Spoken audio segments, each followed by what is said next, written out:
Chapter 105 of Married Thrice to Salted Fish.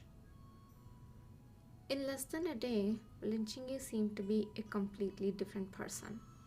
Who would have thought that the powerful official who not long ago led the new emperor to the throne was at this moment curled up in the emperor's arms, face pale and wan, his slightly disheveled long hair blocking his side profile, looking like a nestling bird.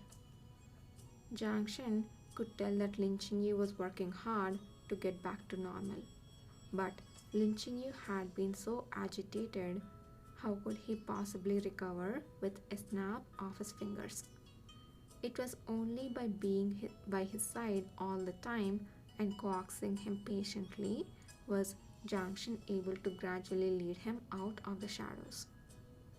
Shu Junyan, who was the only person apart from Lin Qingyu who knew about Jiang Shen's identity, was forcibly kept in the palace simply to create more opportunities for the young couple to be alone together, to let them breathe and have some air.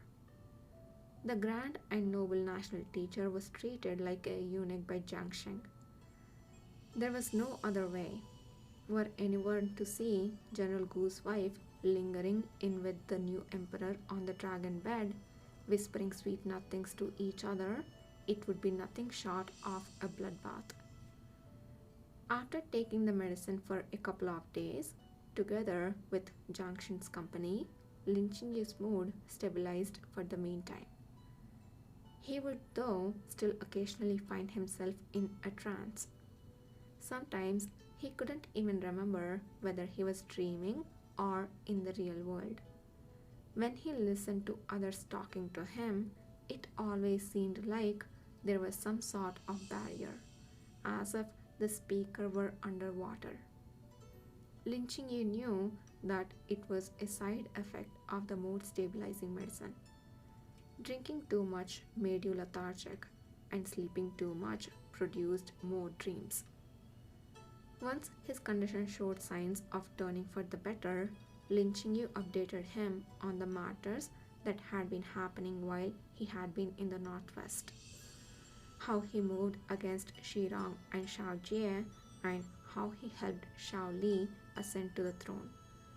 He spoke unhurriedly and clearly, but when he reached the part of the story about the change in the palace, he suddenly stopped, pausing for a long time.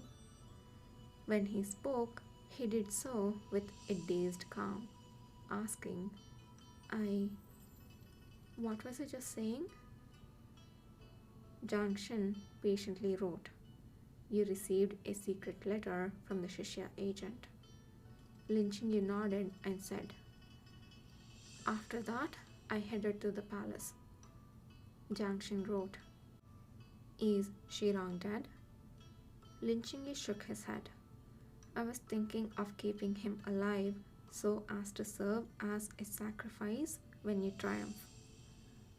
Jiang Shen's eyes went a little cold. Forget it. It will only mar my battle banner. Lin Qingyu was stunned. He threw off the quilt and made to get out of bed. Then I will go and take his life right now, so as not to dirty your banner. There was an uncomfortable feeling in Jiang Shen's chest. He smiled and called out, Babe. He put his previous notes to the candle to burn them. He pulled over another stack of paper and wrote, Let's not talk about him right now. Let's talk about something important. Lin Qingyu watched him write seriously and asked, What would you like to talk about? Qingyu, although it was in a dream, we did consummate our marriage, right? Why don't we review that? How did it feel? After Jiang Shen finished writing, he waited nervously and expectantly for Lin Qingyu's answer. He almost couldn't bear it and nearly took it back, but in order not to make Lin Qingyu angry, he forcefully overcame his instinct. Lin Qingyu thought for a while and said, It seemed like it hurt. Jiang Cheng, dot dot dot. Lin Qingyu narrowed his eyes and smiled. But when I think about how it's you, it also feels really good.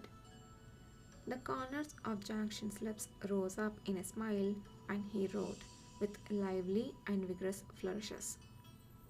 I also felt really good. It felt amazing inside you, Babe. I like it a lot. Lin Qingyu looked at the dirty talk and obscene language all over the paper and his cheeks flushed slightly. What Lin Qingyu didn't know was that Jiang Shen's face was also burning hot. The outwardly 17-year-old boy who had written these filthy words with his own hand was, in his heart, no less nervous and embarrassed.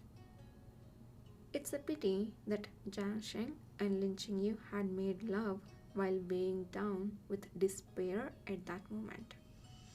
No matter how much physical pleasure there had been, it was always covered with a layer of gloom.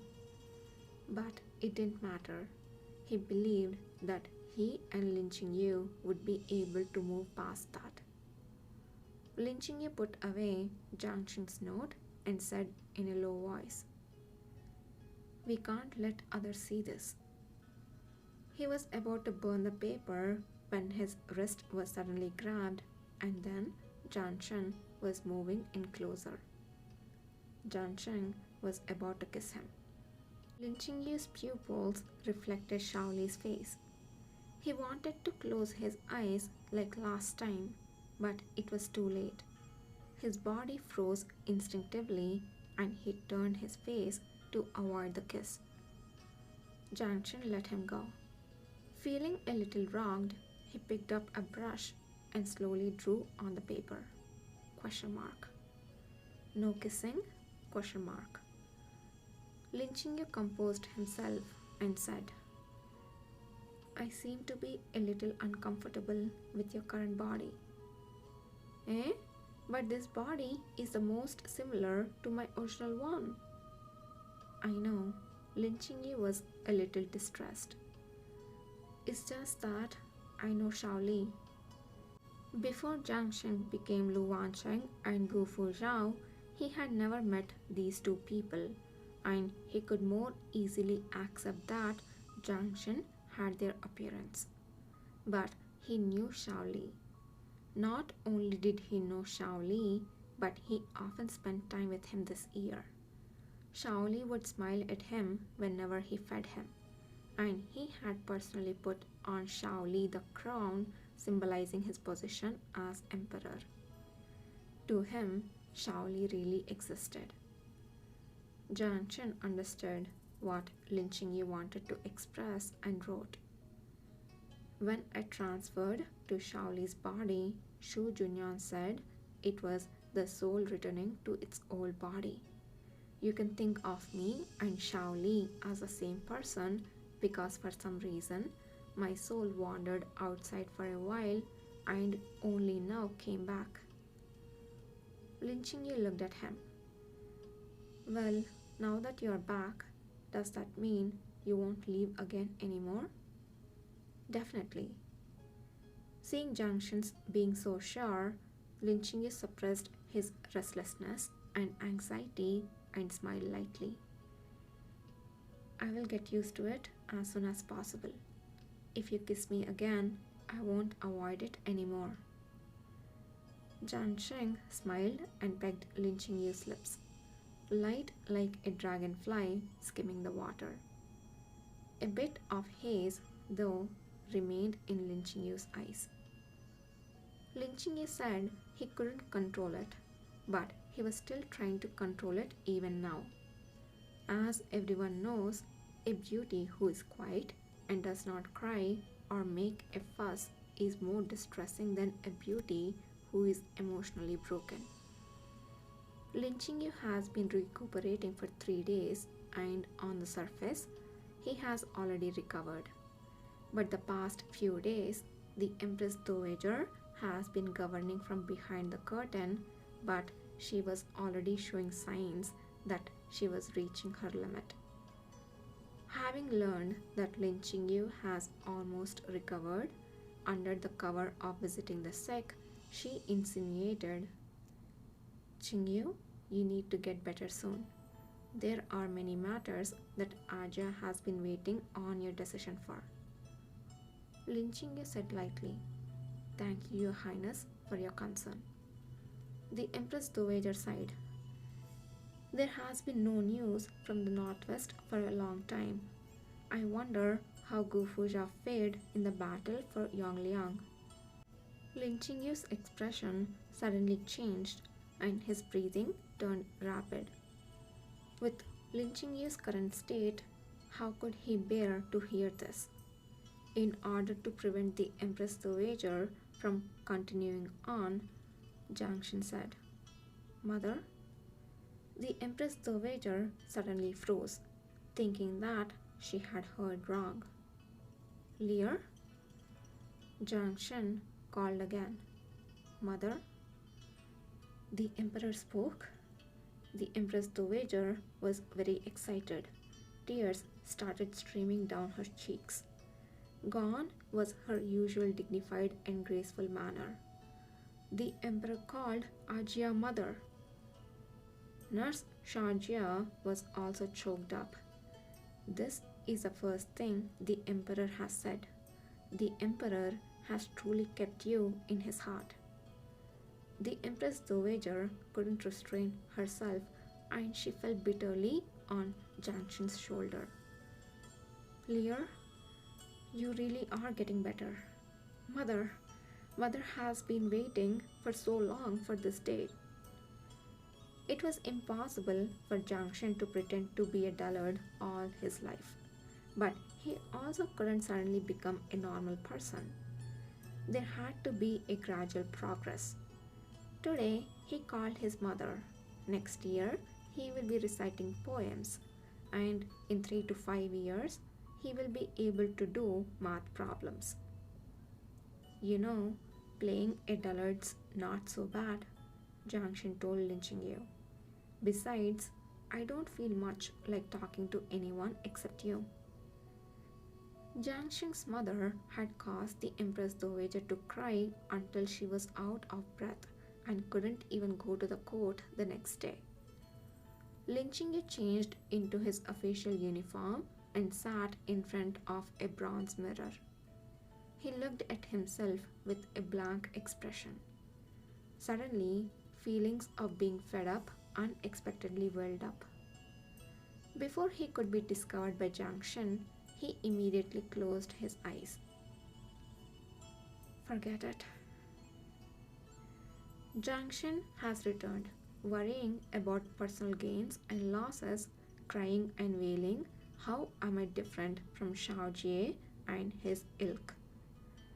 Do you want to become the kind of person you despise the most?